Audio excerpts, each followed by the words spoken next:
যেটা অরিজিনাল বঙ্গবন্ধুর জমি না, এটা অন্য একজনের জমি ছিল। জনগণের যদি এনে মনে করে যে বাথরুম করা দরকার, মনে করি যে এ জায়গায় যে 16-17 বছর যে হাসিনা, যে স্বৈরাচার হাসিনা যে জনগণের নিয়ে যে তালবানা করছে বা জনগণের টাকা দিয়া এই যে হারাম শুয়ার খাইয়া এই যে এই ভবনটা করছে, এটা আমি আরও শুনছি যেটা অরিজিনাল বঙ্গবন্ধুর জমি না, এটা অন্য একজনের জমি ছিল।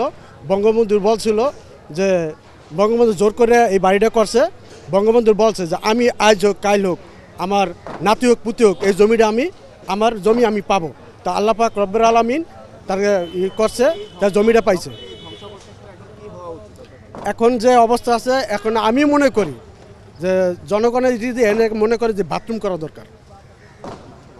না ভালো কি বলবো, এন ভালো কি করবো, এন ভালো কি আছে, এন ভালো আর কিছু নাই তো। হ্যাঁ, জাদুঘর তো ছিল, বেশ ভালো কথা। জাদুঘর কার টাইমে বানাইছে? জাদুঘরটা দেখার মতন ছিল, আমরা কেউ আসতে পারছি, জনগণ আসতে পারছে। এখন আমার ওষুধ যদি জাদুঘর সত্যি জাদুঘর হইতো তা আমরা সবাই মিলে ঢুকতে পারতাম। আগে ঢুকতে পারিনি, এখন ঢুকতে পারি কেন? হ্যাঁ, এটাই কথা।